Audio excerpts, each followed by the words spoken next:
Double door fridge का wire, क्या करना है? डबल डोर फ्रिज का वायर। तो डबल डोर फ्रिज में देखिए क्या क्या उपकरण लगता है, पहले वो समझ लीजिए, उसको बता समझिए। ये क्या? कंप्रेसर। क्या? कंप्रेसर फ्रिज का सबसे महत्वपूर्ण भाग होता है। इसी का काम होता है रेफ्रिजरेंट के पूरे सिस्टम में क्या करना? अगर ये बंद हो गया तो गैस मतलब रेफ्रिजरेंट जहां तक रुक जाएगा, कूलिंग बंद।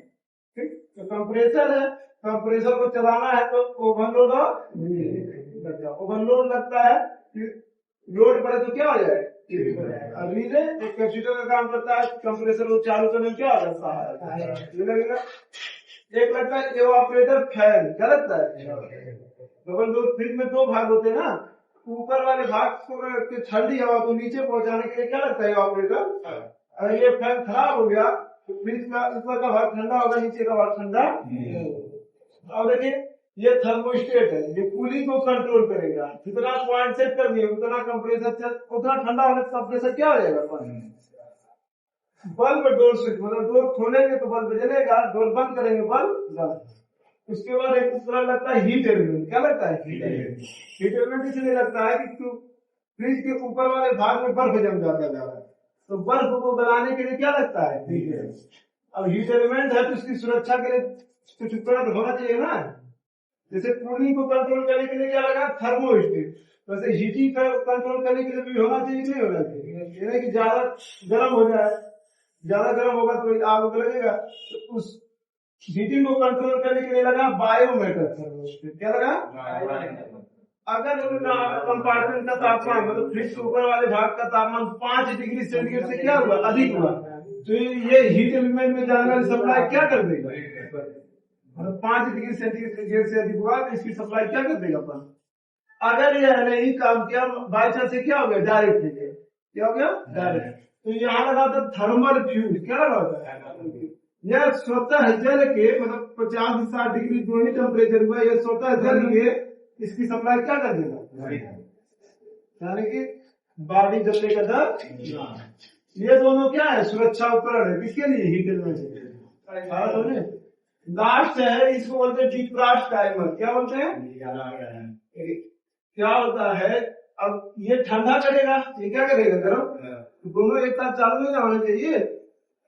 6-7 घंटा ये कंप्रेसर चलता है, तो 2-3 मिनट के लिए क्या चलता है?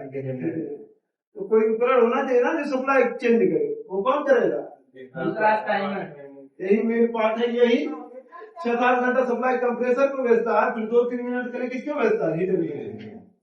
ये चलेगा तो फ्रिज ठंडा होगा, और ये चलेगा तो फ्रिज में जितने भी बर्फ हो जमे वो क्या हो जाएगा?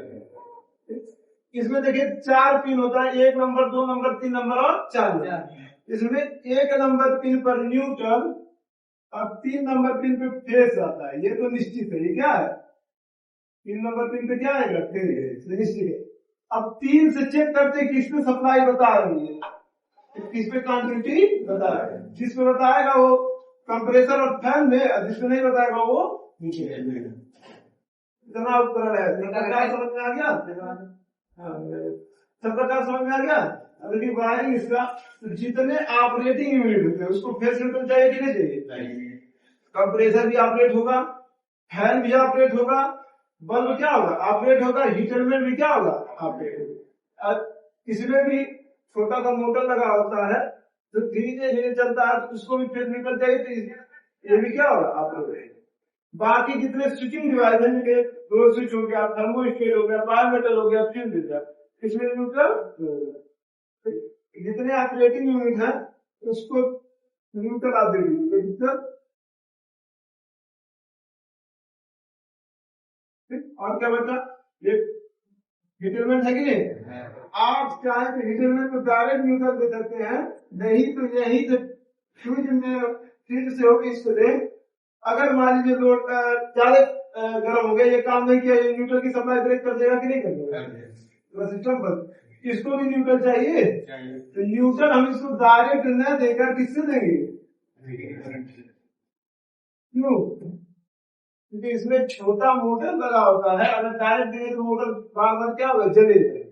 हीट एलिमेंट से देंगे तो जब तक हीट एलिमेंट फेस नहीं पाएगा तब तक ये किसका काम करेगा? रेजिस्टेंस का। क्या काम करेगा? मतलब विद्युत कम करके मिलेगा, जिसका मोटर जलेगा। और जो ही ये फेस पा जाएगा तुरंत ये क्या होगा, हीट होगा। क्या होगा, हीट। तो फेस पा नहीं है, उसको न्यूट्रल भेजेगा कि नहीं भेजेगा। ये न्यूट्रल कहाँ से आ गया, कंप्रेसर में, फैन में, वाल्व में, हीट एलिमेंट के, और हीट एलिमेंट्स हो गए विपरात के ऊपर। यहाँ तो कोई दिक्कत होता ही। अब देखिए फेस देना है तो फेस डायरेक्ट में उसको देंगे। फेस एक तो आप दे दीजिए डोर स्विच में, डोर स्विच से बंद, डोर ऑन करेंगे, बंद चार डोर बंद करेंगे। यही जो फेस कहाँ जाएगा, थर्मोस्टेट में। आप थर्मोस्टेट से देखिए एक फेस न्यूट्रल पा गया, इसके अंदर के जो मोटर वो धीरे धीरे घूमना चालू करेंगे। अब यहाँ चेक करेंगे किस पे सप्लाई बता देंगे, 2 पे की 4 पे। ये सब कंपनी अलग अलग होता है, इसमें इतना नहीं। एलजी का लेंगे इसका अलग सिस्टम होगा, वर्लपूल का लेंगे अलग होगा, सैमसंग का अलग है। तो यहाँ आप चेक कर लीजिएगा किस पे बता रहा है। मान लीजिए 2 पे बता रहा है, तो 2 नंबर कहाँ जाएगा, फैन में और कंप्रेसर के। ये दोनों एक साथ चलेगा, एक साथ। अब 6-7 घंटे इसको सप्लाई मिलेगा, चलेगा कि नहीं चलेगा। लेकिन 6-7 घंटे बाद जब फ्रीजर में बर्फ जम जाएगा तो गलना भी तो है, तो गलाने के लिए तो ये क्या करेगा, 6-7 घंटे बाद 3 नंबर किससे ऐड हो जाएगा, 4 नंबर पे। तब ये जब 4 पे सप्लाई भेजेगा तो 4 नंबर जाएगा बायोमेटल थर्मोस्टेट में। अब बायोमेटल थर्मोस्टेट से अब यहाँ ध्यान दीजिए, यहाँ ये बस सोचिएगा कि स्टार्ट होगा, स्टार्ट नहीं होगा तो तुरंत क्या होगा, हीट होगा। क्योंकि किसका तार होता है, नाइक्रोम का।